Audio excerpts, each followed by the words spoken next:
Hello and welcome everybody back once again to the spooky Suzuki delivery competition. And tonight, we have a show for everybody. It's a voting contest that you, yourself the viewer, can take part in. And I am joined tonight as Mike Nause alongside me here for a little bit of a special segment, maybe a diabolical segment at that, with my partner in crime, Eric the Boss Kakasian. Hello everybody, it's been a long time since I've been on stream. Glad to be back. Mike, thank you for having me, or whatever your name is today. Appreciate it. And Mike, as you know, today we're gonna take a minute before we get into the funtivities of this evening to recognize our community, recognize the effort that's gone into it today, the fun, the good times we've had in the last season, and talk about the championships, what happened, who won, and just quickly scroll through it. Pretty informal, we've done it a little bit more in the past, a lot less in the past, but yeah, I want to take a minute to really appreciate all the drivers and everybody that's in here. This Halloween song is bopping. I will say I didn't listen through the full bit, and we're just going to let her play out as it is basically done. But no, I hope everyone's having a lovely evening, afternoon, or morning, wherever you are in this fine world. Welcome, whether you're joining us on the YouTube side of things or on the Twitch side of things as well. Tonight, just wanted to throw out there in advance, we are going to have the entire time pinned at the top of the broadcast the vote for your favorite livery. It's more than just your favorite livery. We have multiple different categories to be voted on. We have the funniest livery, we have the spookiest livery, and we have the best designed livery as well. And these are all votes that you can take part in yourself as the viewer. Head on over to the link in the YouTube description or at the top of the chat to be a part in. We're going to get down to those liveries in a little bit, as you can see in the background with the spooky Suzuki livery contest. But now that we've gone through the spooky note on the intro, we can go with the more serious note on the background. And behind me, you can somewhat see, as I clearly didn't put them all in frame, some lovely screenshots that have been taken from all of the drivers throughout, they're not all of, but a good amount of drivers, and they posted it in the screenshots Discord. And you can see somewhat behind me that I didn't keep them all in frame, unfortunately, as my bad. But anyways, as Eric here is going to introduce, I think, some of the categories and some of the different peoples involved here with us today. Yeah, so we've had some amazing championships, as you know, Mike. You guys have been awesome in streaming them. The community has been great in participating in them. And, let's start off with the Monday series, probably everybody's favorite, the rookies. A lot of commotion happening this series. There's a couple of things that I think a lot of people recognize that were happening in the rookie series that maybe isn't to our most liking. And that's something that I wanted to address off the top, in that there are efforts being made into having adjustments into the next series to make sure that we clean up some of the elbows out behavior that we were seeing. But that being said, it was super exciting. Went down to the last day of racing. I believe it was Aaron Silva and Alex Hansen fighting to tooth and nail for the last race of the championship to really see who was going to earn that championship. And it was a huge tip of the hat to Aaron Silva with a big Brazilian backed team, won that championship, and was so great to see. Mike, you had a better look of what was going on in those races. How do you think Aaron Silva did overall?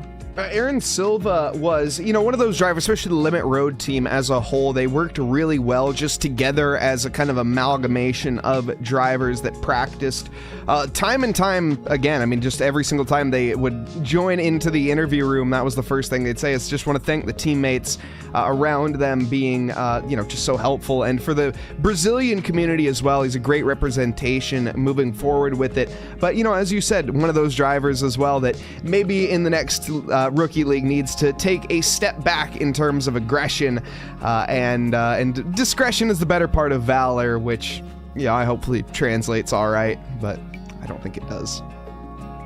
Yeah, but you know what? A great fought championship. I know Alex Hansen was pushing really hard. These guys were putting incredible practice times.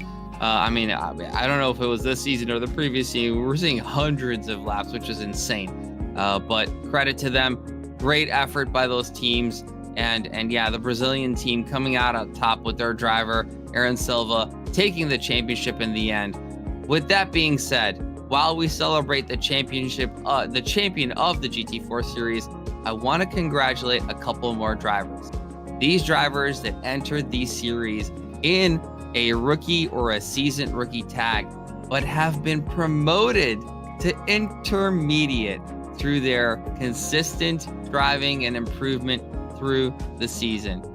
First name on the list, Jaeger Karu. My goodness, I mean, having watched as little as I have in Jaeger's performance in the rookie series, given my timing conflict, huge improvement, absolutely well deserved. Congratulations to Jaeger on being promoted to an intermediate on SimGrid. Aaron Silva, obviously being the winner of the championship. Mario Jr., another one that's promoted into the intermediate class. Alex Hansen, of course, fighting for the championship. And these names, absolutely, I think it's something that I say with great pride, in that that's what we intend. That's what we work for, right? Is taking these names, these people, these guys who are newer, some have better racecraft, some don't. And it really is great to see them improve and graduate to the upper classes and the middle classes, and as they continue to progress through SimGrid. Sorry, just reading the chat here. I should keep adding ties throughout the night. I absolutely love that idea. We're rocking the 2-tie right now, and it's just for the spooky theme. I don't know, it was the spookiest thing I could think of, minus putting on the dinosaur costume that I didn't want to get everything ready for, because that was too much work, unfortunately. But yeah, having the graduates moving up into the different categories is such an exciting thing to see. Jaeger Karu in particular, sort of just out of nowhere, I want to say, became very, very consistent very, very quickly, which, is hopefully that keeps moving forward. Obviously, I don't want to say, one show, but that's one thing to keep an eye on for sure. And just practice makes perfect all the way around. For the other drivers, of course, Aaron Silva, I think that is, a very fair decision, but he will have to learn with maybe some of the bigger fish in the sea how to be, a bit more laid back, I would imagine, and maybe humbled, I think, by pace around them, which will be a bit different. That's one of the things with racing that we always have is, of course, everybody, and especially with community racing in particular, that I often love to say, is you have no matter where you're at in the championship, if you're first, second, 5th, 17th, or 25th, you still have somebody to race against. And that's always the fun part. So no matter what happens when it comes down to it, you're just going to have fun at the end of the day. And that's what I think all these drivers have done. It's been a great championship from the commentary side of things, as well as somebody who's been a part of most of the races. I know Saagar as well, I'm sure, would say the same thing. But, it has been, again, just an amazing GT4 Rookie and GT4 Open Championship all the way around. And then, of course, moving into the GT3 is something that might be a decent segue for that. That was quite the championship as well. Yeah, I'm actually, before we go through that, I'm recognizing that we do not have that much time, so I'm going to power through some of these. Thanks to everybody. Thank you to the manager of the GT4 Rookie Series, Jeff Franks, Joe Khalil, and Seth Lincoln, who have, Joe Khalil supporting in the stewarding, and Seth, shout out to him, having been involved in the past. In the GT4 Open Series, when you have a name like Ali Raza, the Razzle Dazzle, you wouldn't expect anything less than for him to take his 9th Trackalicious Championship in the Pro Series. Congratulations to Ali, the winningest person in all of Trackalicious. And for what was lost in the Rookie Series, Alex Hansen has gained in the AM Open Series. So congratulations to Alex for taking that championship in the AM Series, in the Open class, in the Open Championship. So great job, Alex. He gets that lovely golden Trackalicious tee next to his name. And these have already just been applied. So if you guys go into Discord, you're going to get that lovely, lovely trophy next to your name. Big shout out to Justin Beachley for managing the series, and Scott Sullivan for supporting in the stewarding. When we come to the next day of racing in Trackalicious, we have the GT3 West Coast Wednesdays. Our effort to include all of our North American friends, East Coast and West Coast, are 11 p.m. Eastern timed or 8 p.m. Western. And, again, one of those names where you see it, you're like, yep, that guy ended up being the champion. Not surprised. Ricardo Rivera. Congratulations to Ricardo taking on a dominant championship. Huge congrats. I think it's his third or fourth Trackalicious championship. So huge shout out to him as well. Manager Neil Kerbel taking on the task of growing this championship, doing a fantastic job. And the likes of Darren Wicks, Dean Stefani, Potts Weaver, and shout out to Max Bauman, who all supported in the stewarding of that championship. Going on to our top tier series, the GT3 championship on Sundays. Oh my goodness, Mike, was I excited about this final race. Even on points between Quinn Smith and Jeff Spangler in a wet Hungaroring. You could not have written the script any better. And fortunately, we did not have a Nicholas Latifi changing the results on the end of this championship, but super exciting. Jeff just managed to tip it over Quinn Smith. So congratulations to the Madhouse driver, Jeff Spangler, taking his first Trackalicious championship in great style. Amazing job, Jeff. Congrats, and hope to see you back. And I do want to give a little bit of an insight into the next championship. The GT3 series is going to be bonkers next season. Absolutely bonkers. That's all I'm going to say. I'm not going to say more. I'm super hyped, super excited. There's a lot of work going in the background to really take this thing to the next level. And I'm not going to say what that level is. Cody Blanton, who's probably listening in chat here, he's been harassing me about it.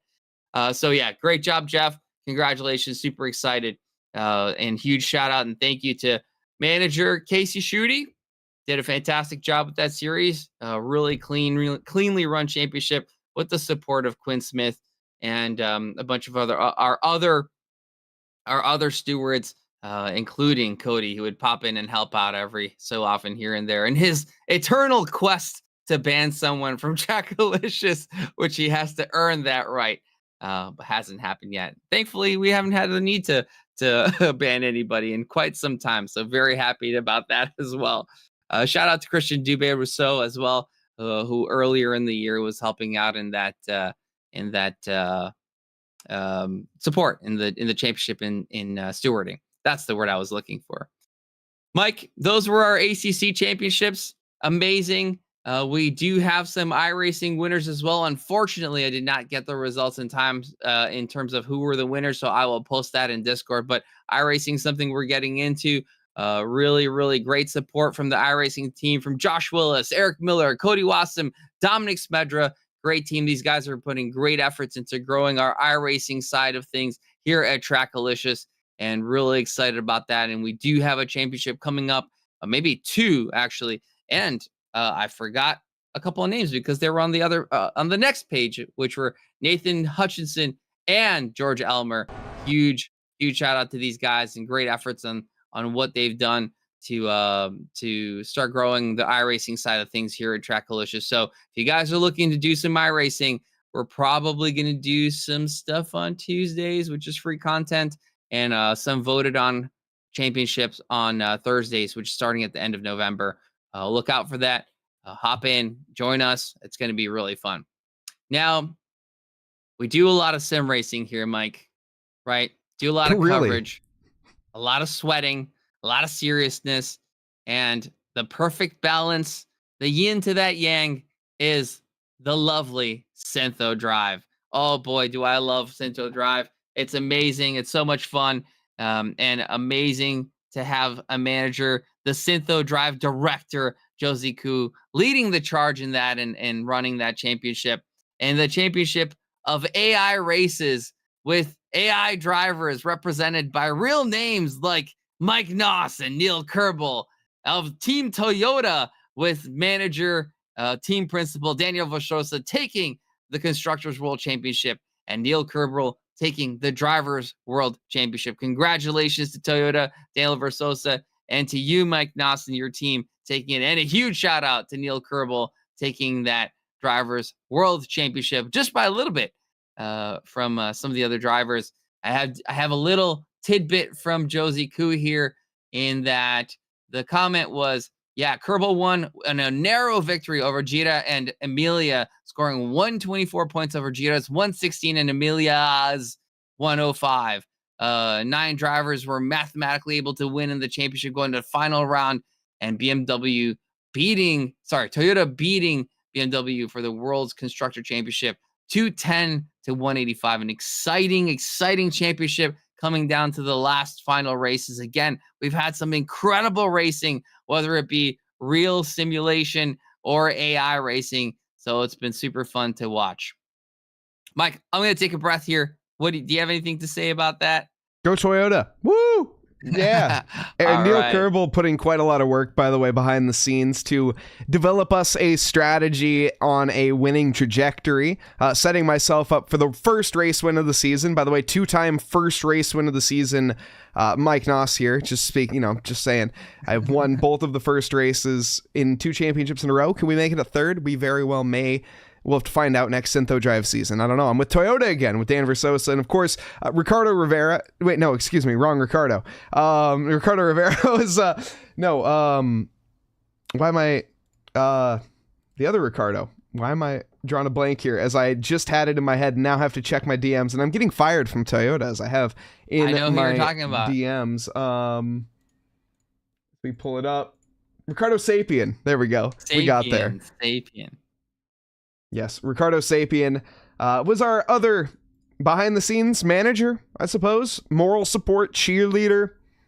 Mascot, yeah. All of the above, I would say. So, shout out to him as well. That being said, Mike, I'm going to come back to you in can't thank you enough, and I'm sure this comes from not just me, but the entire community. We wouldn't have been able to continue doing all of this stuff if it wasn't for our amazing streaming team, our streaming manager, Mike Nause, the one and only over here, superstar professional streamer, and not just Mike in leading the charge, but also our amazing stream team, Carson Cass, Saagar Bakshi, the real high. Go check him out. He does stream a variety of championships and does a fantastic job as well. One of our amazing hires here at TRACKILICIOUS. Love having him on the team. And shout out to Steven Tomazic and John Wright. Haven't streamed with us lately, but have always been there in the background to help support us and keep the stream team full with energy. So thank you guys, absolutely, from the bottom of my heart and from the bottom of the entire community's heart. We wouldn't be here without you. Amazing job by you guys. Going on. Oh, and from the entire community. It didn't work. Ah, shoot. Hold on. Buttons. Oh, it doesn't work. The sound is gone. It didn't. Oh, when the PC transfer. Thank you guys for the new PC as well, by the way. That's one thing, of course, I did want to mention on this stream as well, as, of course, the new PC was funded. But one of the things that wasn't transferred was the round of applause sound on my soundboard. So I just tried to. Well, no clapping, apparently. There's no round of applause here. There we go. I'll support you on that one, Mike. There we are. So with that, another team that does help promote the TRACKILICIOUS server. Big shout out to our T-Sports team, Andy Borchers, Ali Raza, Quinn Smith, Alex Sarkisian, who recently joined us, and with some guest appearances from Cody Blanton, Jake Wells. Cody, whenever he's motivated to take on another drive, huge appreciation for those guys going out there and an amazing performance. They're going to be out there in the SRO Community World Challenge, who is not only participation from the racing side of our team, but I don't know about that. Maybe other confirmed. Keep an eye out. Definitely tune in. Okay, for more information coming out there. Hopefully more involvement from more TRACKILICIOUS members there as we continue to grow our TRACKILICIOUS sports team. And then last but not least, the admin team. Sorry, but we just have on that Community World Challenge. When is it? As there is a question in chat. Might as well tackle that. It's this Saturday on the SRO or GT World Challenge YouTube channel, SRO Twitch page. Right. So yeah, look out for that. Going to be some of the biggest names in sim racing out there, and some exciting racing, I believe, at Bathurst. So it's going to be a super fun race. Lastly, can't thank the team enough, right? It's without these guys, without the managers, without the stewards, we wouldn't be able to do what we do without the streamers, but also the admin team, the heavy lifters, the big guns. Professor Kernotis, absolutely legend, big legend. Casey Schutte, Neil Kerbal, Ali Raza, and although on hiatus a little bit, Aaron Miller done a lot around here, and we're looking forward to having him back.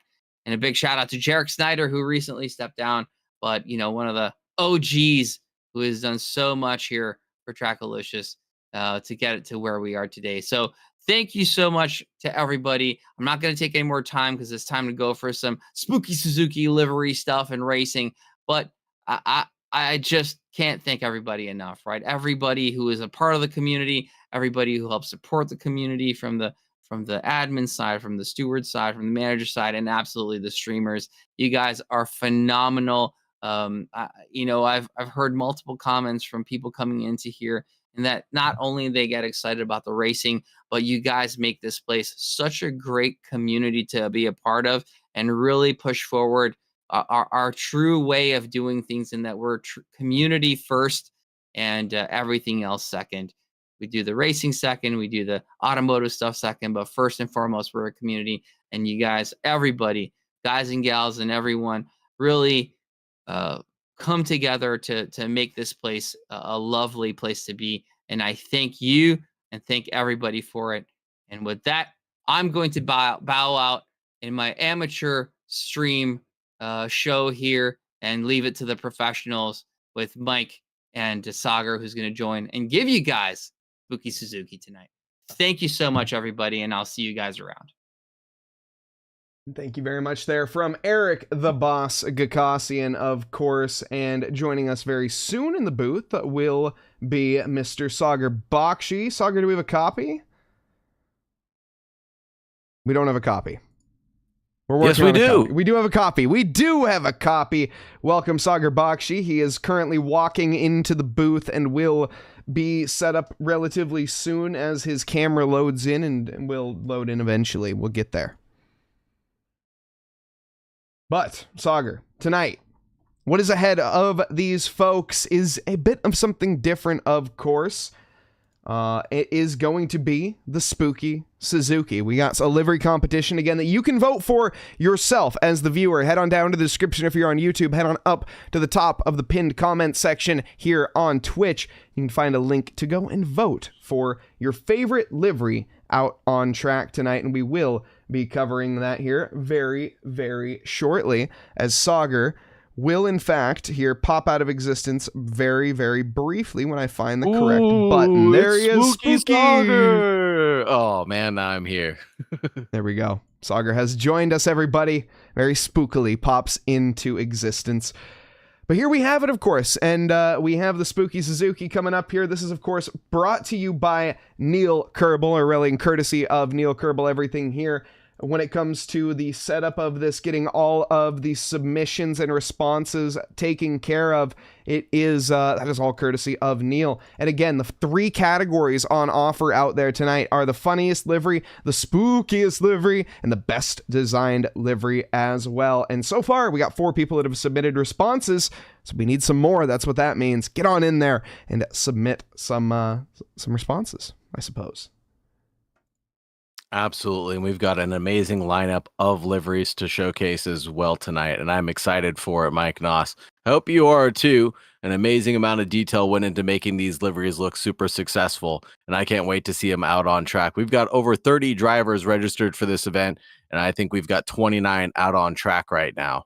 Yeah, absolutely awesome as we have it. Yeah, 29 drivers. You love to see when pretty much everybody signs up for the championship and everybody shows up. That is a rarity.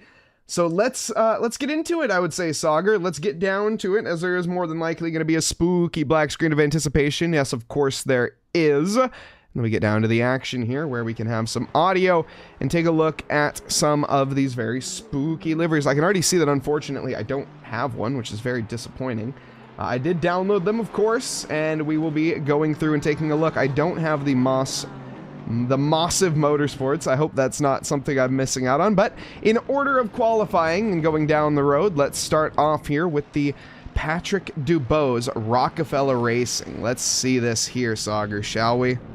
Absolutely. This is a good looking one. And just to give you a quick update about the Massive Motorsports livery, I don't believe they updated one as they were a last minute registration, but this is Patrick Dubose, lovely looking Mustang. And he's done a great job with this Rockefeller car all season long, and seeing it debuted in this event for Spooky Suzuki with those skulls on the side now is ever so frightening. A little bit of Dia de los Muertos vibes going on there, at least for me, but, you know, to each their own on it. I love the, I love this, like, pattern, this kind of, like, quilted pattern. I don't really know what you would call it. I don't think it is quilted, but I really love the detail on it. And the Canadian flag smacked on the back because, of course, Patrick Dubose being the Reaper is... Oh, hey.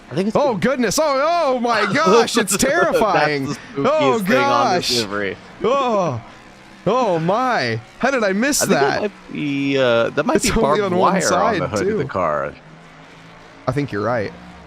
Like razor wire. It's even more aggressive. Oh, it's like demon skulls. It's very metal, whatever it is. It's like it's Korn-esque. I don't know, from Warhammer. That's what it gives me vibes of. But anyways, that is Patrick Dubose livery. Let's move on to Chandler Williams. For a second, I thought you were thinking about Korn the band. I was like, Korn the band? I mean, I suppose. Not really spooky, more metal. I mean, they're metal. Yeah, they're definitely metal. They're definitely metal. Joshua Worley. Let's see here. What's the next livery that we have out there? Oh, goodness. What is cameraman? What are you on here? Okay, there we go. This looks like the Black Pearl-esque livery. Let's see here. Does it have a name? Let's pull up the HUD here. It's the Pirates. Arrgh, the Pirates livery. Saagar, this is one that reigns true and close to my heart. I was going to say, this is... Yeah, a Sea of Thieves vibes coming at me hard here. I love the wooden planks up on the front, the Kraken on the side, Pirates of the Caribbean on the side banner there. This one is a 10 out of 10 in my books. Dead man tells no tales. The only thing he needs is take everything and leave nothing behind. The Pirates motto, of course. I love the compass compass on the top there. Screaming Monkey on the side badge too. I love the compass. That's an excellent accent point there, and the antenna poking out. A little off of center. No, that is center. That is perfectly pointed center down the line. He did a great job lining that one up. Almost. It's very close. Slightly askew. We pay no mind to the slightly miscentered liveries. Still great. Joshua Worley bringing a classic out there. Let's see who else. We have Emirates. No, Emirates needs to upload his livery. I just saw his livery the other day when he was screen sharing, and he's never uploaded it. Holy pumpkin. All right, let's take a look at this. This is Darren Wicks here. Let's see. What do we have for a name? We have... Whoops, that is the wrong button. I got 99 problems, but a witch ain't one. All right. Very interesting name. But, you know, when it comes down to it, that is epic. That is an epic looking livery. I love how the gloss just makes this even more dramatic pumpkin light shine a little bit brighter here on the hood as well. I would not want this car following me. I'm just going to be completely honest. That's true. That's very true. Another set of skulls on the side panels there. Not Dia de los Muertos, but more of morbid-looking skulls for sure. More death. Definitely more death vibes. More creepy vibes. Very creepy. That looks like a Slipknot. Like dude out of Slipknot, to be honest. And then they have the... who is the little girl on the rear wing? That's... not the Bride of Chucky. Isn't that the chick from The Ring? I don't know horror movies. I'm going to be honest. I'm not a horror guy. I'm not the one to be asking about things like that. Mike gets a little too scared to watch horror movies, it sounds like. It's more that I just don't necessarily enjoy senseless violence and stuff like that. So, you know, I mean, like, you know, when it comes to horror, I just don't like horror content. I mean, I don't know. It's not... But sensible violence is okay. Sensible violence, we're okay with. Yeah. I mean, like, yes, to be honest. But anyways, moving on from that, this isn't the most spooky livery I think I've ever seen, but in terms of liveries that make me want to bust a move and get down on the dance floor and maybe play some Miami Vice, this is it. This has got a nice vaporwave type theme going for it. The highlighter pink, the orange flames, I think that is what it's called, vaporwave theme. I love it. Miami Vice is absolutely exactly what this is. Apex Advisory. What's the name of this one again? It is the Apex Advisory Synthwave. Synthwave. So close That with the sounds name. AI generated. Vaporwave, synthwave. I wonder if it's an AI generated livery. It doesn't. It doesn't look AI generated. I've seen some AI generated liveries in my day. It doesn't look AI generated. I was gonna say, can you even make ChatGPT do that? You better fact check that. ChatGPT, no, but again, we had. Uh-oh. Hopefully everything's all good server-wise. Okay. Whoa, goodness! I think somebody joined the server. Was that Eric? Did Eric just join the server? Eric just joined the server and caused people to lag out. Hashtag blame Eric the Boss Kakassian because he just caused a bunch of people to crash. All right. Of course he did. Now that'll be our 30th driver joining to the grid. Awesome. Awesome. Glad to see it. This is one of the best funny liveries of all time. This got to be Bodie McBoatface. I'm trying not to reveal it because of that. There we are. Had to get the good reveal on it. I think Neil's been working on this one for quite some time now, and to see it finally in fruition, he definitely did not reveal too soon. It's got the Playmobil type theme to it for the RSS Bodie McBoatface, and everybody remembers the meme that was voting for what name to name the boat. And I love the little cartoon, little life rafts he's got on the side door too. It's so good. Just Everything. drive that home. It's a yacht. It's literally. It's you know. See, it's like it has the windows and stuff like that, and then it has the thing. I don't know. Is that the deck? I don't know what that is. But then I will admit, I love the vibe. It's got a lot going on, but a little as well. The fact that it's plowing through the ocean. It is a boatly. That's for certain. It is very minimalist, but it has all the right characteristics that you need. Look at the accent around the winglets, too. I just noticed that. He makes it look so cartoony with the accents around the wingtips. It really does. I've never known, what is RSS? I know, like, there's USS, there's so many different terms of boats. The SS, I don't know. What is all of the... What is all this boat HMS terms? stands for Her Majesty's Ship. Okay, so HMS is British, which he missed. I feel like then this should have been HMS because this is a British boat.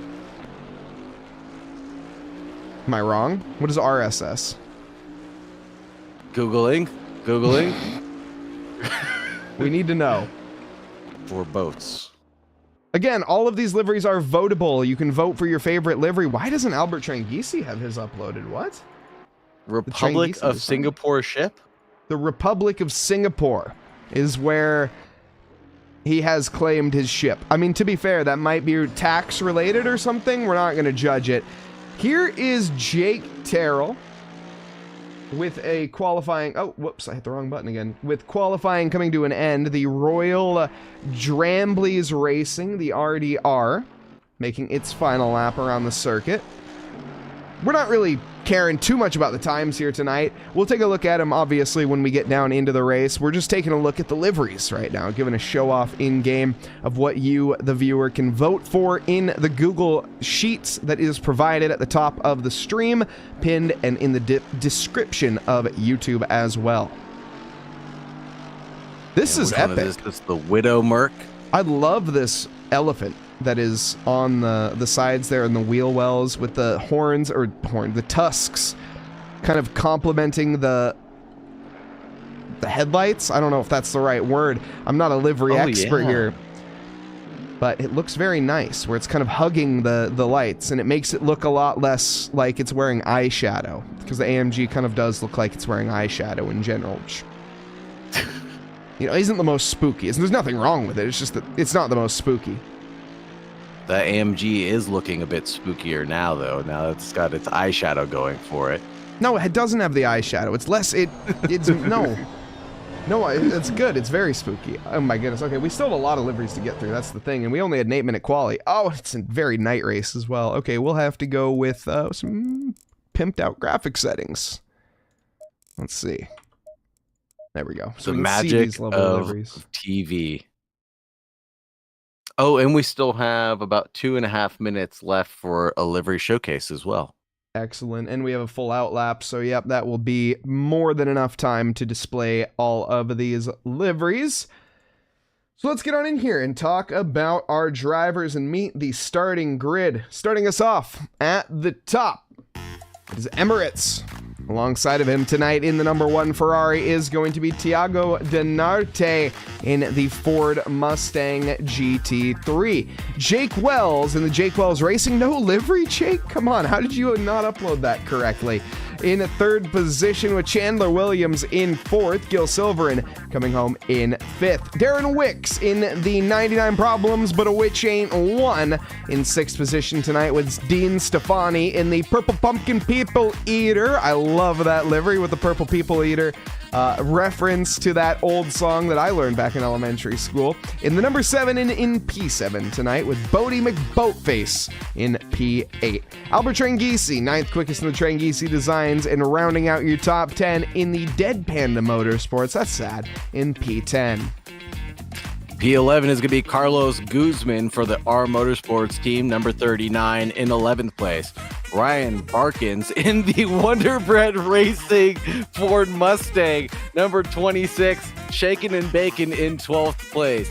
Davin Studevart is going to be in 13th place for the Apex Advisory Synthwave, and he's driving a Honda NSX in the 126. Joshua Worley, aka Squirrely Whirly, in the Pirates car is in 14th place.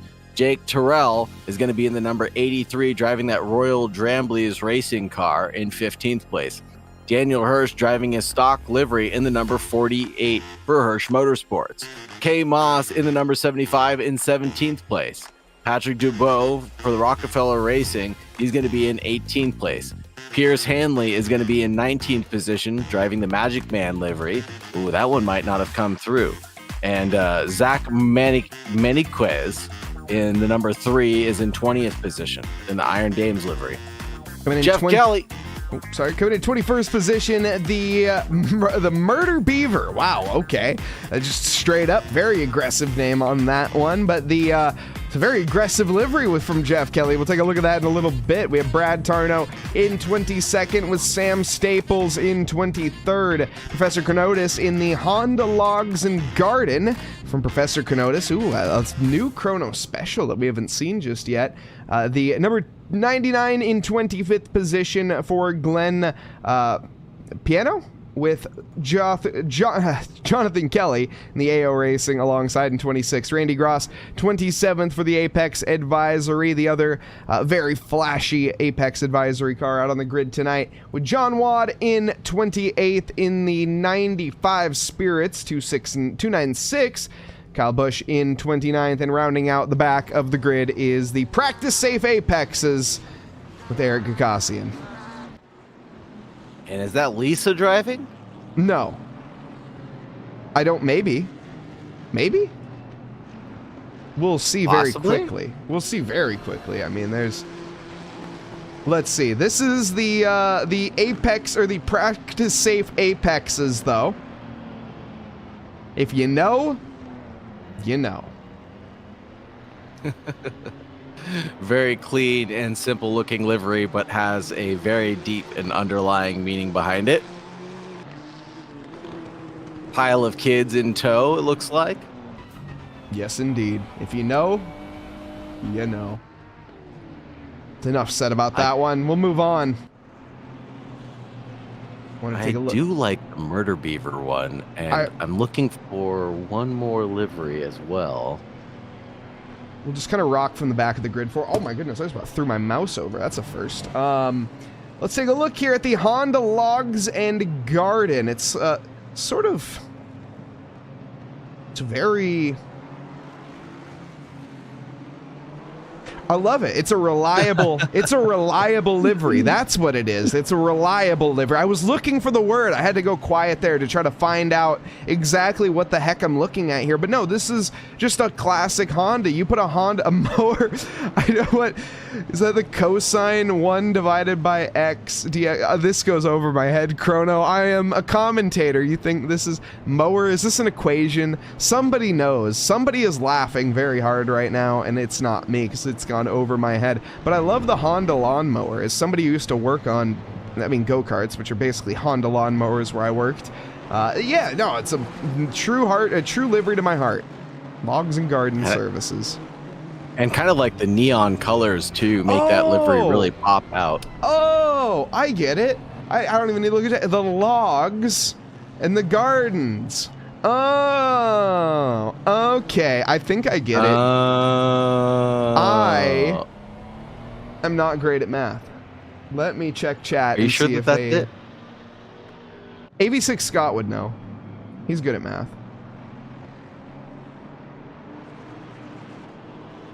Is Davin in this? I don't think so. Livery deep dive on John Wad. Don't you worry. We're getting a livery deep dive on absolutely everybody tonight. Well, everyone that brought one to the car, at least everyone that brought one to the tables. Let's see here. Kelly. Next on the chopping block, the Murder Beaver. Ooh. Camera speeds are a little bit high there.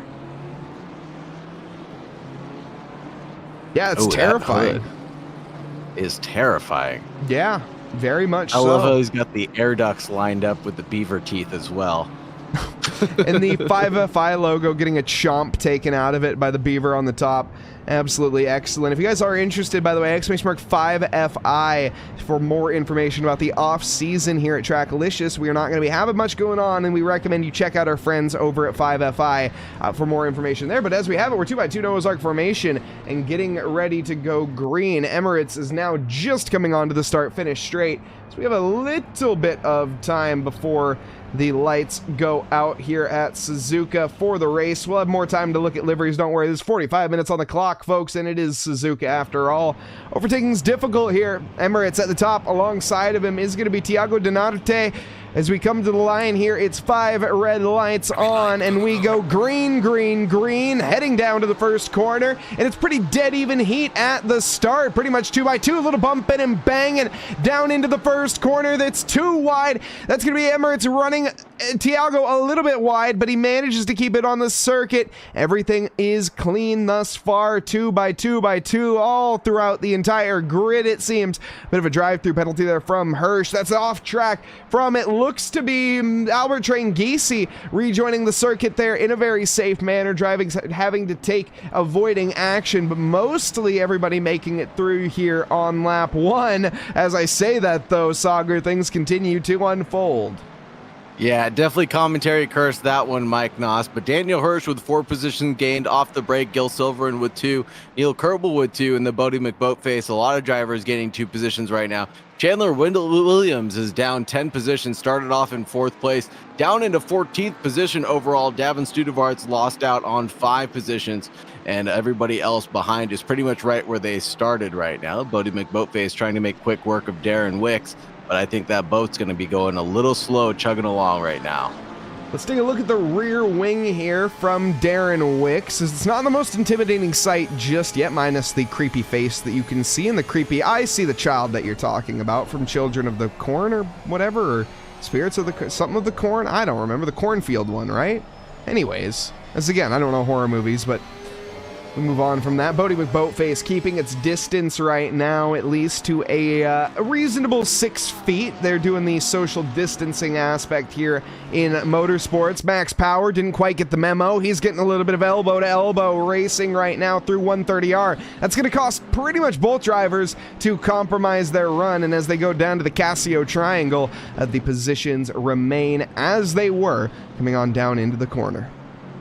And coming down the back stretch right now, we're about to hit towards turn 1, and someone is off in the S's, and that's Daniel Hirsch getting spun around, and he is going to take an unforced pit entry, and he's going to have to back that thing up all the way there, and hopefully get into the pit lane before he can turn himself around. Let's just keep a camera on this and watch him pull off an Austin Powers stunt and see what Daniel Hirsch can come up with here. Wait, why is... We also have multiple people coming in. Is there a mandatory pit? There's no mandatory pit stop tonight. No mandatory pit stop. Goodness, what is happening? Oh, wait. A lot of incidents on lap 1, Mike Nause. Am I forgetting something about this race? Nope, there is no mandatory pit stop.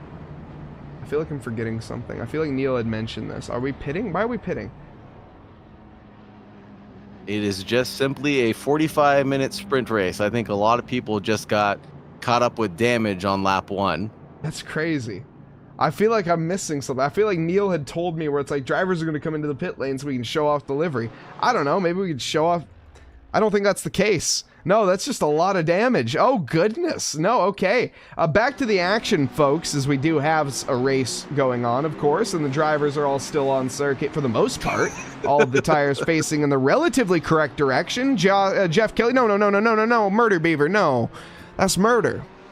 The Murder Beaver committing absolute atrocities. Jeff Kelly getting it all wrong at the hairpin, spun around and then spins around and collects a few cars. The Murder Beaver taking a chomp out of at least 2 drivers tonight. Yeah. That's not ideal. And that's how it got its name. Yeah, no, exactly, ABC. I think, yeah. Oh, my, Max Power in the Death Panda Motorsports. He's trying to make his name come true tonight, going side by side into the Casio Triangle alongside Williams as they go through it. Williams should have the advantage on the exit. Chandler, though, is going to run him a little bit out of track, a bit rude, but speaking of rude, Joshua Worley, as the pirate that he is, goes and clips the back end there and tries to take his booty. And he tried to do a little shaking and baking there with Ricky Bobby, but Bobby wasn't having none of that, was not ready for that one. And all of a sudden, he got pumped back almost into the pit lane. He almost got Hirshed there. Yeah, I will say I've never seen that one before, getting spun. Oh, goodness. Oh, goodness.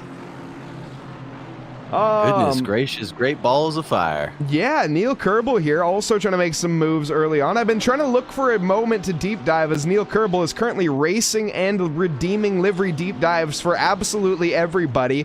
We're getting there, Neil. We're getting there, but do your best to stay between the mayo and the mustard.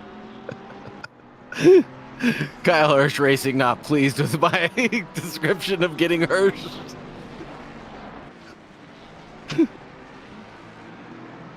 How about a moment for a fun? Oh my goodness, I even have one. Okay, Prime, thank you for reminding me. I literally had one picked out relating to the fact that the Mexican Grand Prix was once hosted on the Day of the Dead, or at least roughly is always around that time. So when you're at the Mexican Grand Prix, you always get those spooky Dia de los Muertos celebrations, which we have, you know, hopefully. I mean, we tried it a bit at the top of the broadcast, but yeah. I'm trying some spooky, fun facts tonight. I'm going to be honest, they're not that fun. But we're trying. But they sure are spooky facts. Kind of. We're trying. Somewhat spooky. I'm not great at that. But we did. Neil I hope Kerbel. that satisfies your bits. We have a bit Neil of Kerbel about half a second away from Darren Wicks right now. But who are we looking at now? Thiago Dinarte was able to get it past Emirates. Wow. Deep dive for the next person. Oh, goodness. Neil has hotkeys, I think. He has bound some hotkeys to his wheel to type chat messages, is my assumption here. I love it. But either way, he continues racing. We'll take a look at a couple liveries. Ooh. Who are we taking a look at? Joshua Worley was getting awfully squirrely for a second, chasing down Albert Tranghisi? Yes. Tranghisi for a second. And they were awfully close, less than a 10 separating them on the entrance towards turn 1, but they backed out of that squirrely Worley, able to get around Tranghisi now. And it looks like the 47 passed the 44 through the S's, and through the snake, excuse me. We're going to take a look at this Wonder Bread livery as it's become, well, a little bit toast, to be completely honest. At least it was briefly. It seems the mechanics have done a bit of repairing. It's currently in a fight with Kyle Busch. Ryan Barkins behind the wheel, and making us wonder, is he going to go for the move anytime soon here, Saagar? I don't think so. That Wonder Cat might not be able to have the downforce that it needs and almost runs into Kyle Busch. Is that the Kyle Busch? No way. Obviously. We have that much pull here at Tracklicious that we can get real-time professional drivers to start racing with us again. Especially while he's racing down in the mid-pack in a GT3 car. Not a jab towards that Kyle Busch. It's more just, I'm speaking facts. That's all I'm saying. Anyways, moving on. Battle between Chandler Williams. Oh, goodness. Prime with a singular bitteroo and the cheer. I have my own fun fact, though. The British government chickened out on the ship named Sir David Attenborough. They did name the primary sub on the Bodie... Wait, hold on, what? Although they did name the primary sub on the ship the Bodie McBoatface. You can see it on the side of the livery. Okay, we now have to investigate further. Neil should just start typing another one. Another one. I think Neil has covered... He has the whole field covered at this point, at least one time over. And he's continuing to race while doing so. So wait, what am I... So is this the SS David Attenborough? I believe so, that submarine there. Because it's supposed to be a royal research ship. Well, that's a good one to name it after, to be honest. Oh, shoot. Wrong side of the car. Let's do that again. There we go. Yeah, I believe the Bodie McBoatface was supposed to be a research vessel for scientific purposes, if I remember correctly. And then they decided to name it after David Attenborough instead. Well, I'm very pro that. that. As someone of Attenborough or the Bodie McBoatface chickening out. I'm not sure which one. Wrong side? Bodie McBoatface. I went on both sides, didn't I? What am I missing? It's a repeat. I think he was just saying wrong side, entering the car for the driver. Oh, yes. Zoom in. True statement. Very true statement on there. That was me remembering incorrectly. It's been a while since I've seen the Bentley out on circuit, or any Ginetta or anything like that is a right-hand drive car. Is Ginetta right-hand drive? It is, yes, isn't it? Of course. That's right. In GT4s, of course. Yes. Duh. I was like, why haven't I never seen a GT3 Ginetta before? It's because they don't exist, Saagar. Not in this. There was a GT3 Ginetta at one point in time, but I think it's severely outdated at this point. Oh, here we go. Here's a move that's getting fixed on right now, but a little bit of a double wiggle from Neil Kerbel making moves there. Darren Wicks pretty much getting left hung dry as ahead of them. Is that Professor Chronotis? That is Professor Chronotis. Is a lapped car. He's actually getting in the way right now. Almost cost Darren Wicks the position, but managing to fend it off for now is the 99 Problems, but a which ain't one, and the big old pumpkin face. And that'll be Brad Tarno lurking around in the background, 3.1 off of them, right? No, excuse me. That'll be Chandler Williams trailing behind in this 777, and he's in 7th position right now, or 8th. Yes, in 7th position, as so promptly he should be. And Dean Stefani 3.9 seconds away from there, but Neil Kerbel chopping it up right now, looking for Darren Wicks and Gil Silverman out in front. Ooh, K. Moss and Max Power battle for 10th and 11th right now. They're separated by 1/10, almost touching. I want to keep an eye on this for right now. This is going to be into an overtaking opportunity here into the Dunlop hairpin, maybe on exit. Everybody, though, on their best behavior. The Bentley back end a little bit loose as it tries to lay the power down, but it doesn't quite find it. Overtakes are tough to find on Suzuka. You really got to work your magic. The Casio Triangle, a good opportunity as we exit the big old spoon curve here. Long left-hander to shoot yourself onto the back stretch. All the way to the famous 130R, and then of course the first corner being another good opportunity as well. And they did name the sub Bodie McBoatface. That's epic.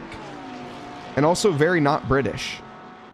Whoa, Bodie McBoatface going for a ride off into the green stuff there briefly through 130R, clatters into the side there of the pumpkin. We're 3 wide into the Casio Triangle, bumping and banging. It's a game of billiards, and everybody's on the green stuff. Now through the exit and back into the pockets. Neil Kerbel manages to take the lead, but I'm not sure that was necessarily the most fair overtake I've ever seen.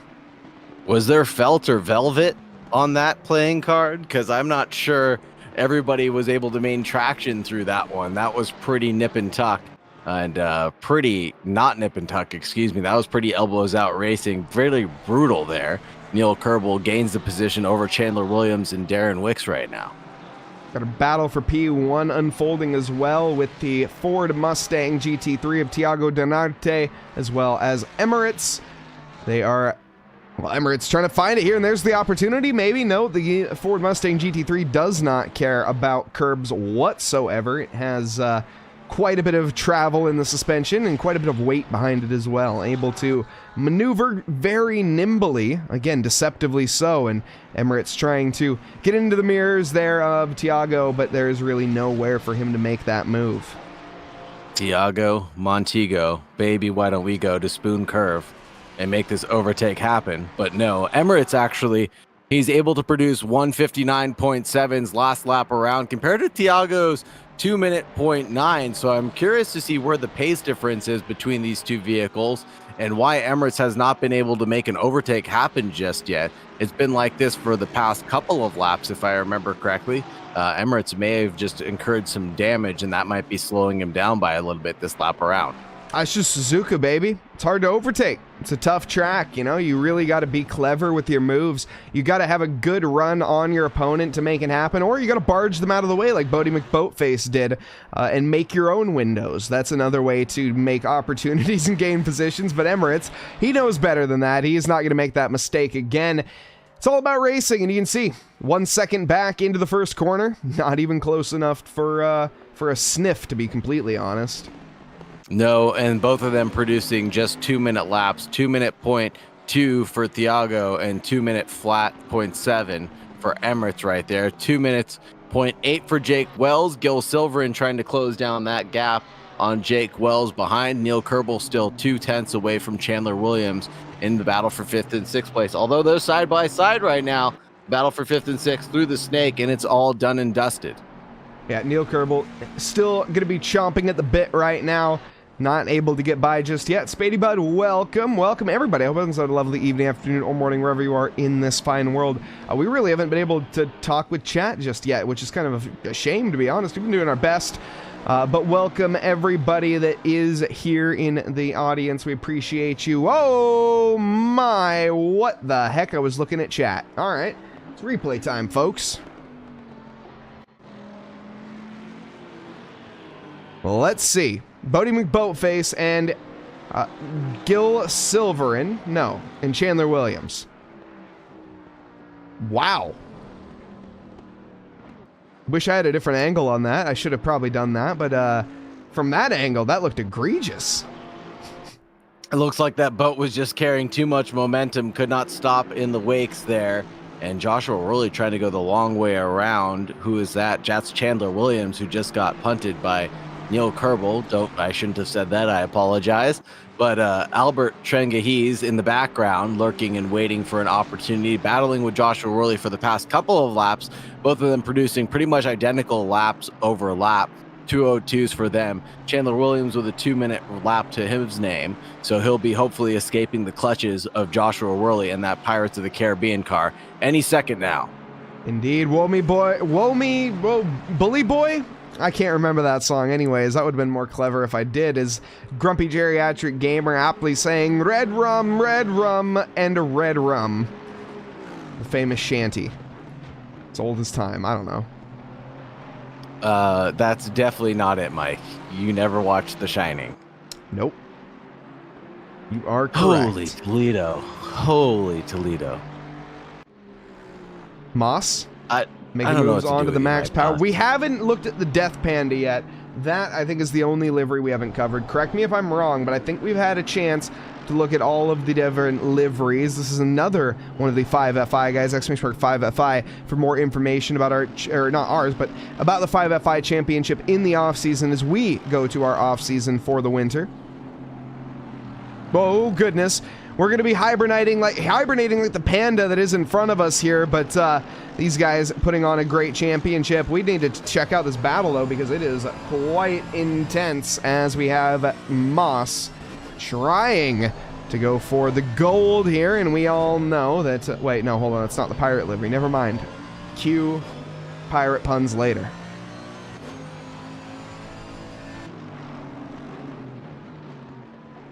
There you go, Spadey, but it's 5FI, not 5F5. My English is apparently not great. My apologies. And Jonathan Kelly having an accident. I want to take a replay and see what happened to Jonathan Kelly. He was involved with one of the Apex cars. It looks like going in towards turn 1 on the inside line is where he was found. And he just got a little too deep. And then the 55 just came back over to the racing line and then could not keep the overlap in check. And you're right, Spady. I need to talk slower as I go and just immediately go into the broadcaster fast voice. Oh, I didn't do the purple pumpkin in... Oh, here we go. This is the purple pumpkin Peter... I can't even do... Purple pumpkin Peter Eater. Jeez, that's easy enough to say. I think this is the official last livery that I haven't taken a look at, but please correct me if I'm wrong. Joker's face all over it. Little laughing ha-ha-ha's all over it. It's got a nice Joker theme to it as well. Bang out the side for the number 7 of Dean Stefani. Nice looking livery for the purple pumpkin Peter Eater. Indeed, and a tribute to the song as well, the purple people eater. It's just purple people eater. There's no pumpkin involved, but yes, the purple people eater, one-eyed, one-horn, flying purple people eater. Exactly. If that's what you're, if you're curious, that is what I think he's talking about. What? Saagar, you're unfamiliar with the one-eyed, one-horn, flying purple people eater? Yeah, because I'm actually familiar with pop culture, Mike Nause, not just like pop music. We sang that song back in elementary school or primary school, depending on where you're from. I did not sing that song. I'm sorry. I've seen highlighted movies such as The Shining, The Ring. I've seen spooky movies, Mike. I am not a primary school rememberer. I have seen Jack Skellington. That is one that I have seen. Adam Strange, can you back me up on this one?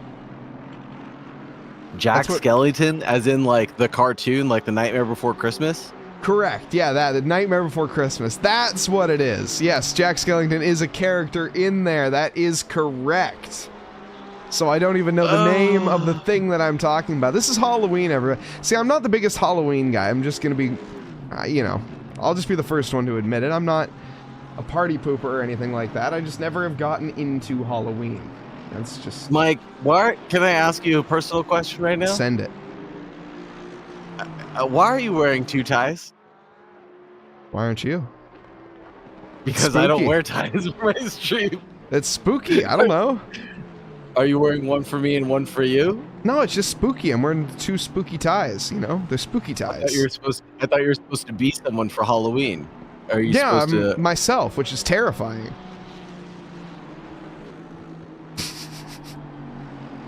So he debates how to process that. There's more pain in my face. more pain than my chronic back pain, Mike Nause, is the pain in my forehead right now, trying to process these facts. I just am not the Halloween boy that everyone would think. I'm not a, I have a Christmas tie. I was thinking about wearing my Christmas tie, but that would have been more festive. Or you could have worn the dinosaur suit. I debated it, but it was too much work. How much work is it to throw on half of a dinosaur costume? And then get the blue Oh, goodness! Oh, my massive mistake from Kevin Moss, or from K Moss, as he goes clattering into the back of... who was that? The Mad Panda, or not Mad Panda, the Dead Panda Motorsports of Max Power. That is one dead panda. A lot of battles raging on still. And the battle for, not third, battle for second overall. What if I spend points to force... honestly, I forgot that I had that redemption. But if you were to redeem it, then I would have no choice but to oblige. But I might have got rid of it. I can't remember. I think I disabled it. No, this is still the battle for the lead. This is, yes, but there is a battle for P2 as well. He's not wrong. Oh, I thought you meant a battle for third. Okay. Oh, he did it for third as well. There is a battle for third between Jake Wells and Gil Silverin. Oh, okay. Well, they're far away. They're 8/10 away from each other. Yeah, this is closer, yeah. We'll keep an eye on it. Don't worry.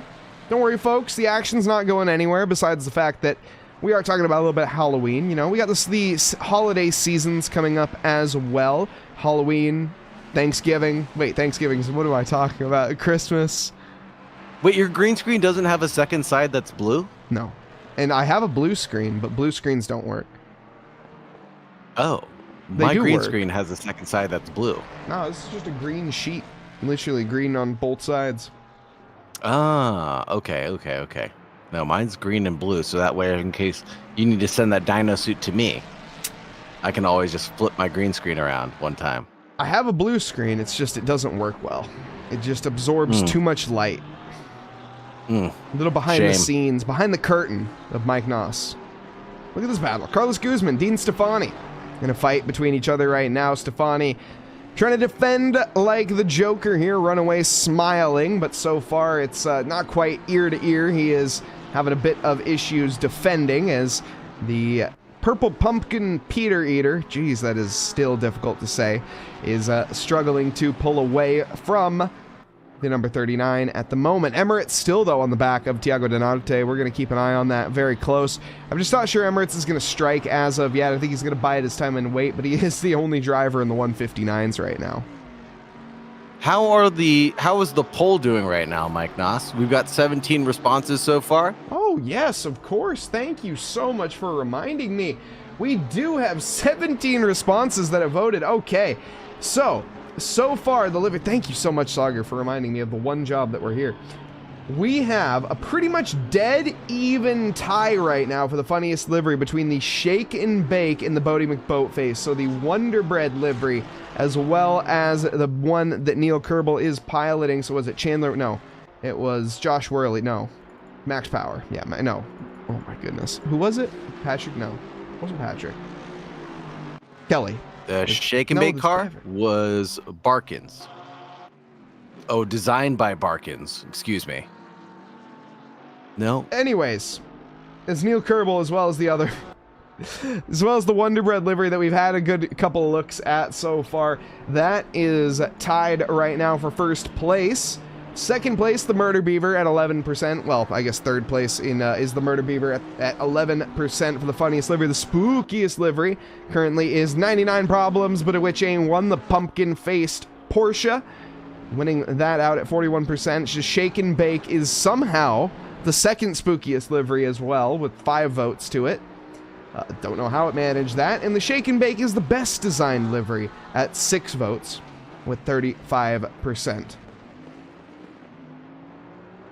So that is what we have so far. Get involved, vote, go shake the polls around. As 99 problems, or we have a tie again between the funniest livery. So get in there, vote for the funniest livery, vote for the best livery, and vote for the best design livery, and vote for the spookiest one as well.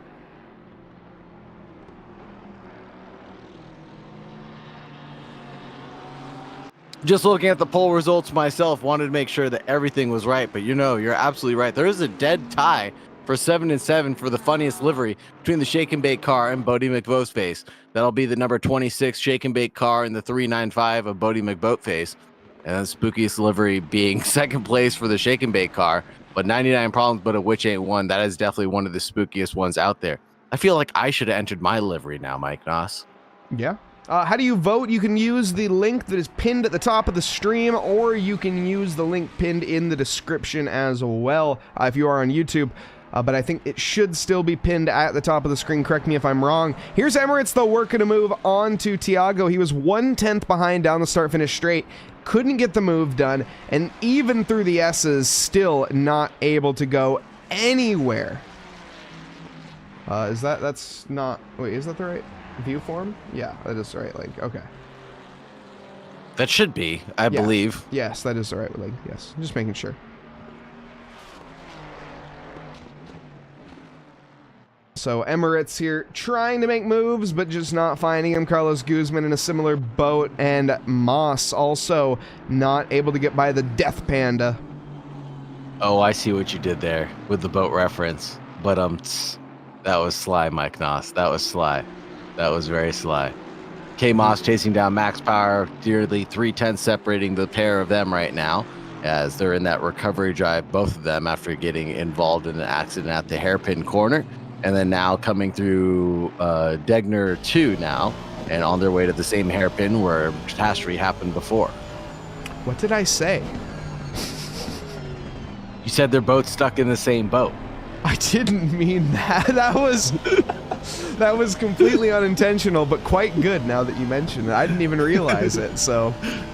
That was sly. That was very sly, especially if you didn't intend it. Yeah, it was even sly for me as it went right over my head. I was not intending that at all, but no, that's actually a good shout now that you mention it.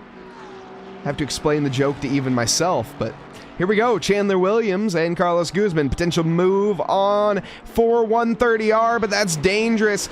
Backs out, goes deep, maybe into Casio, but no, not even close enough. Oh my goodness!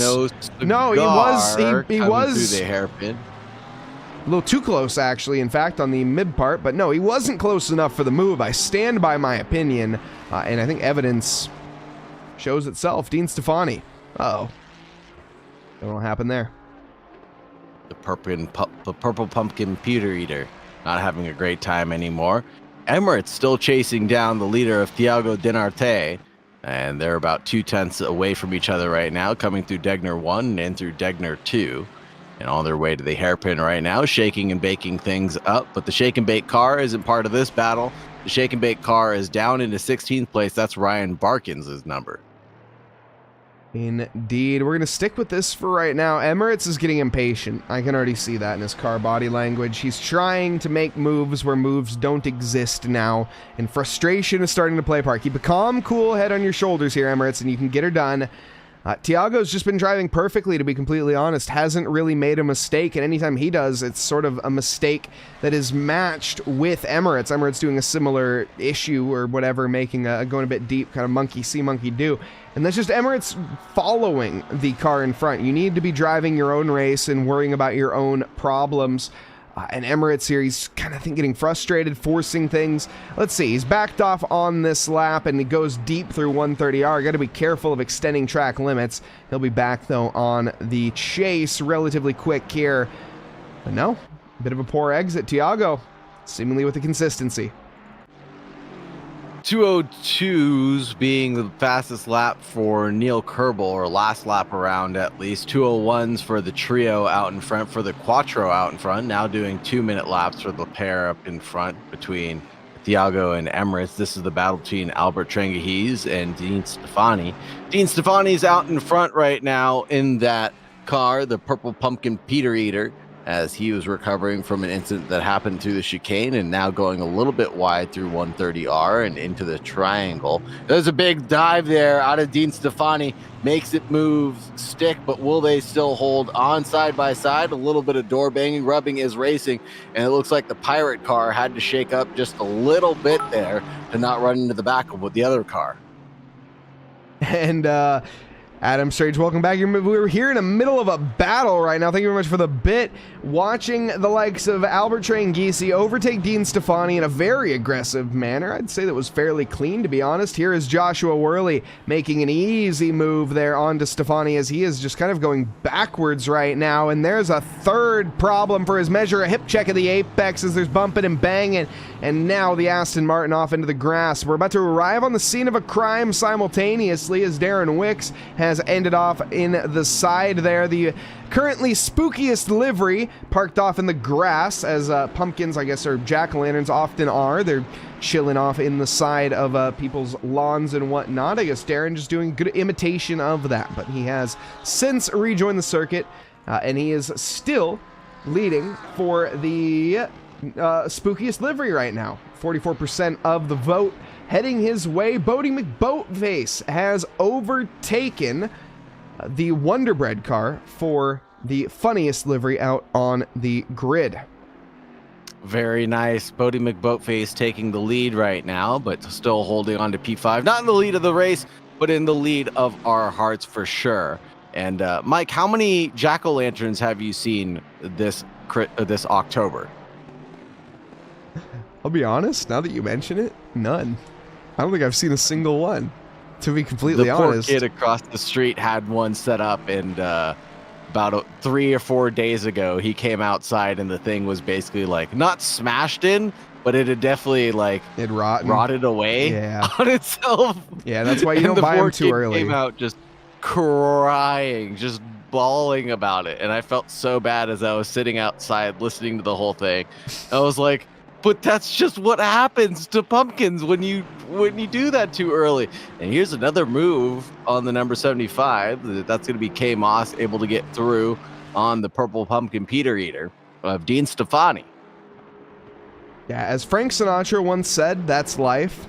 And pumpkins live and they die. Got your jack-o'-lanterns, yes, ready? Nice. Awesome, Adam Strange. That's epic. I'm not a Halloween guy, honestly. If I was going to do jack-o'-lanterns now, the one skill that I learned as an adult is to buy a cheap Harbor Freight Dremel and use that instead of any other utensil on the planet to carve a pumpkin. That sounds messy. Choose like a multi-tool or something like that instead. Like I feel like a multi-tool is a better job than a Dremel. But if you use a Dremel, you can get like the fine precision done. Yeah, you can get a precision with a multi-tool as well. You can get a smaller blade. But then you have to like saw at it. You mean like a little jigsaw? No, like the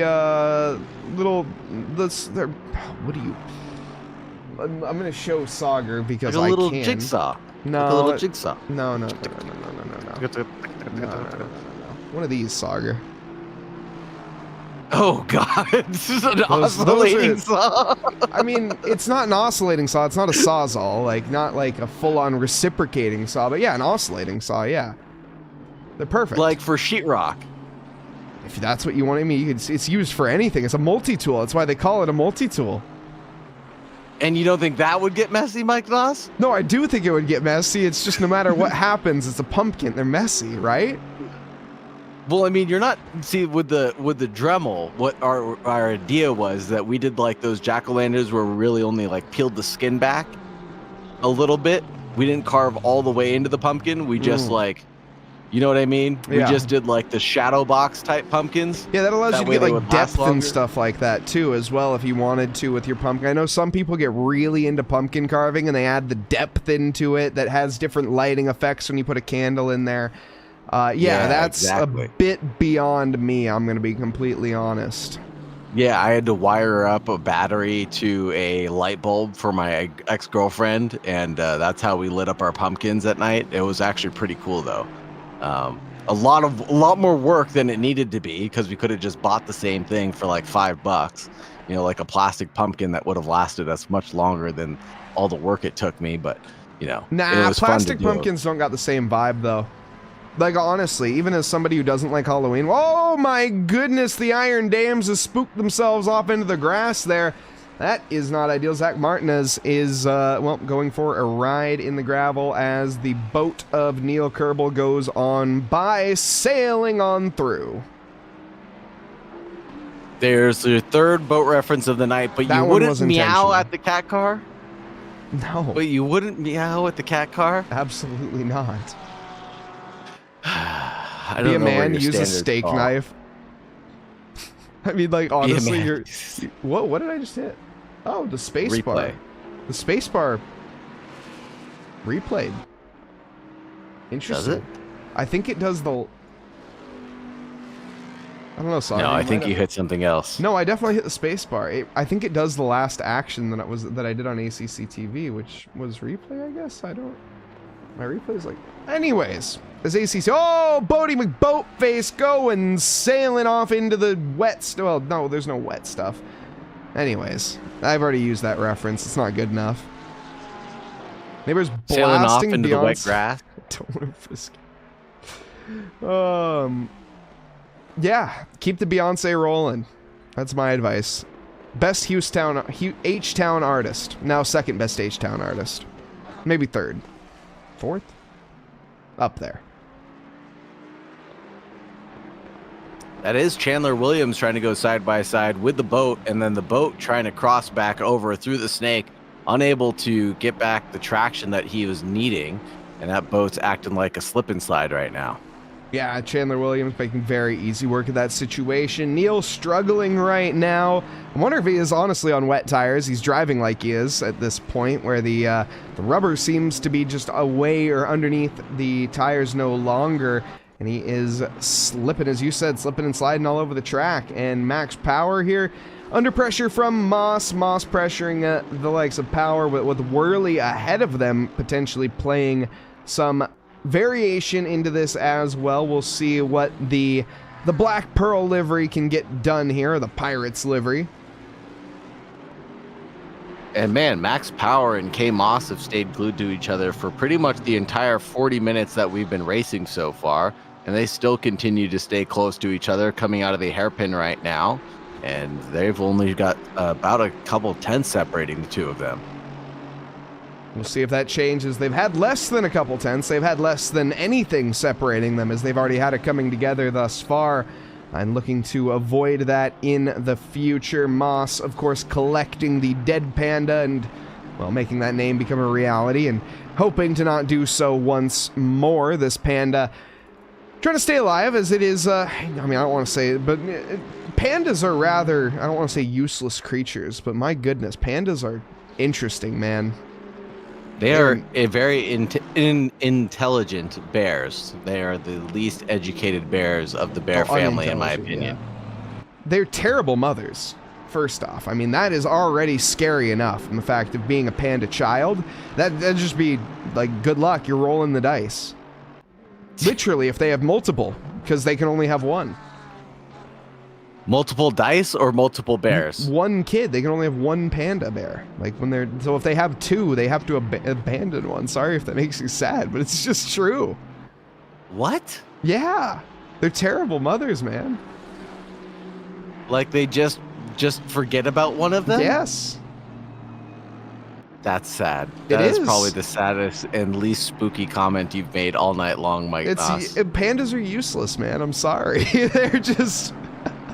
I don't want to say there's a reason that they're going extinct. There's a reason they're going extinct. That's all I'm saying. Sad panda, indeed. It is a sad panda. I wish they were not as useless as they are, because they are cute, but man, are they not great at being alive. Tell me how you really feel, Mike Nause, on this segment of Mike Knows Bears Best.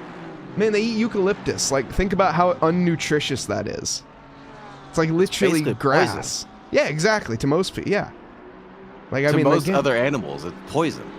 Like, you are not getting much nutrients out of that. Did you actually know that eucalyptus trees will spontaneously combust every 200 years? I didn't know they lived 200 years. Yep. And that's why they were given to California as a gift from the Australians. And it was more as a practical joke than anything. That's pretty crazy. Ruffles saying bamboo. Is that bamboo? Or is that... Anyways, here's a nice move here. This is pretty much on, I think, at this point. I don't see a way.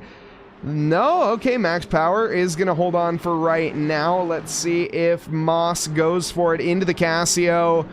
From downtown, manages to get the gap closed off. Max Power, he holds on another day. Where are the beaver facts? I saw beaver. There's actually a very good joke about pandas and eating bamboo shoots and leaves, but it's a little too inappropriate for stream. Mike Nause, remind me after the stream to tell you it. All right. As we have eucalyptus was getting killed by termites and 200. What? Okay, great to know. This is late night hungry Mike Nause, by the way, and why the commentary has firmly derailed away, as I am just quite hungry, and food sounds great right now, and it's what I will be partaking in within the next 5 minutes or so.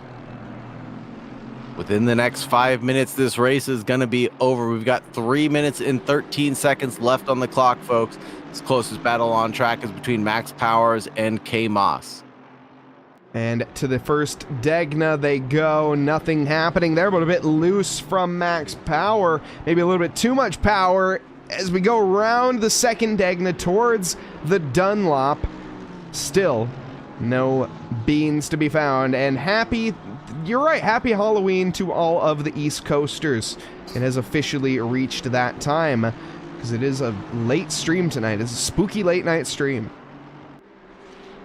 very late night spooky stream. Daniel Hirsch chasing down John Kelly. Jeff Kelly actually into the pits right now for the Murder Beaver car. We missed it. Emirates got by Tiago. I thought Tiago was going to walk away, honestly, but clearly I think Tiago must have made a mistake with the gap and how far it's come down.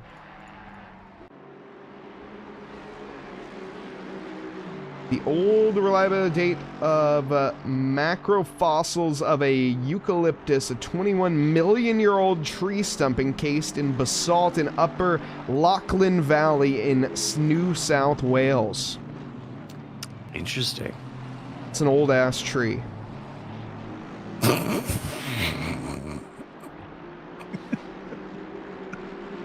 Tell me more, Mike Nause. I don't think there's anything more to add. K-Moss as well as Max Power continuing their squabbling here into the first corner from a bit too far back. You're never going to find the daylight there.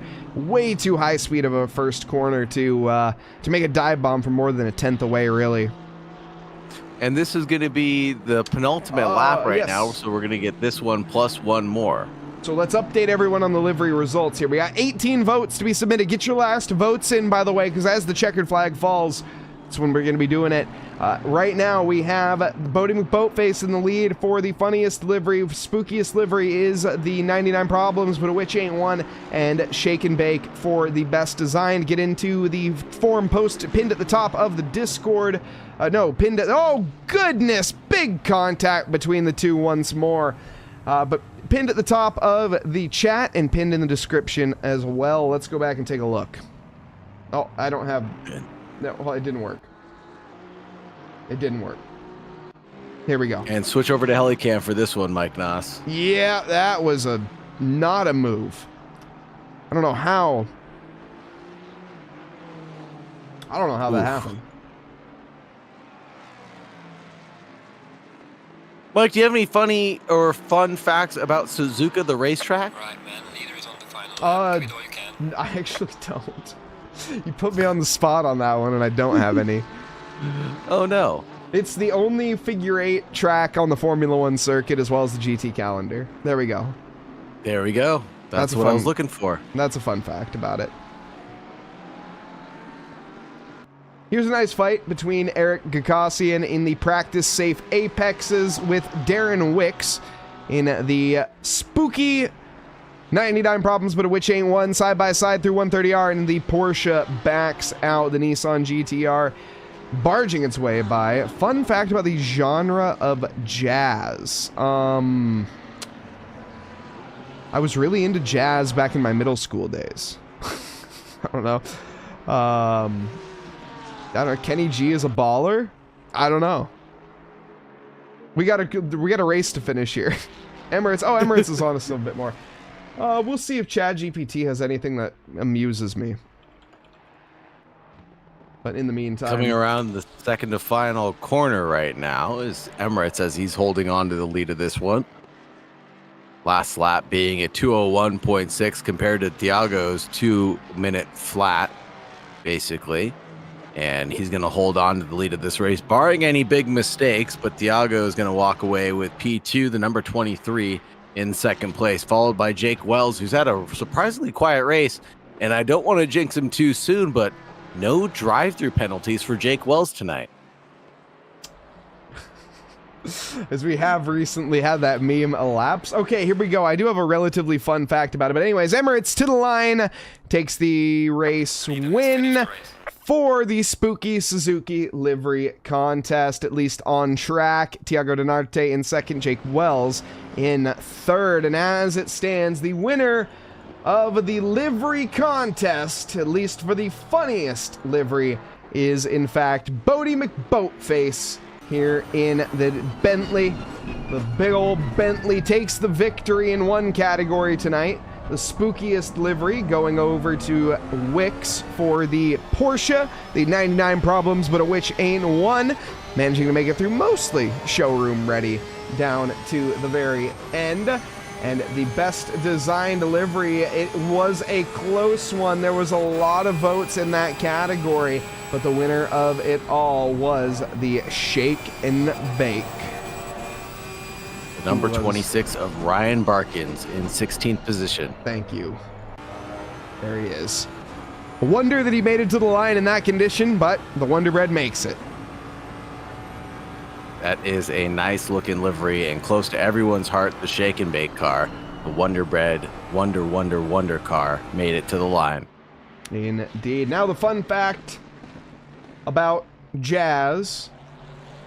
Charlie Parker's avian name, he was nicknamed the Bird.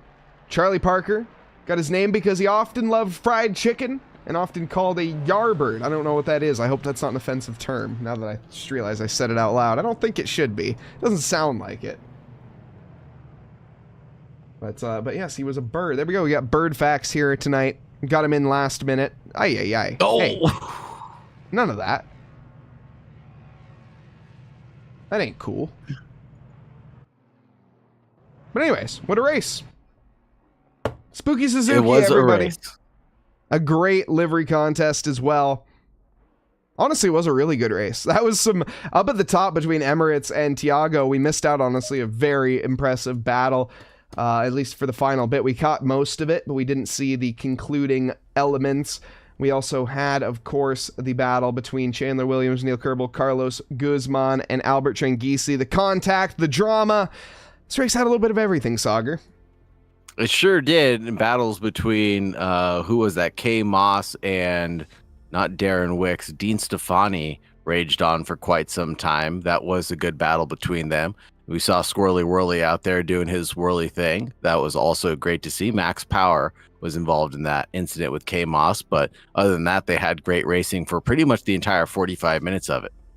They certainly did. And as I'm just looking here at our race finishers, I don't necessarily expect an interview unless Jake Wells wants one, but I don't think Tiago Nanarte or Emirates are necessarily the most keen on getting interviewed, which is unfortunate. If they do want to, they are more than welcome, of course.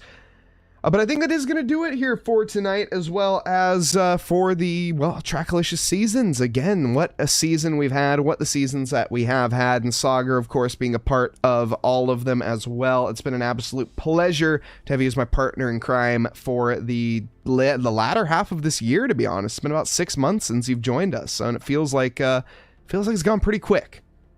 Feels like it's been almost a year, Mike Nause. Oh my goodness, it feels like it's been almost a year, you might say that. And on that note, folks, I don't think there's any other way to close it. I hope everybody has a lovely evening, afternoon, or morning, wherever you are in this fine world. We'll be back soon. Keep an eye on the Discords, !Discord, link in the YouTubes, everything like that. 5FI, guys, for the off-season, !5FI for more information there, or head on down to the YouTube description for more information as well. But it's been a pleasure. I hope everybody has a safe holiday season, enjoys their Halloween. Thank you, and good night.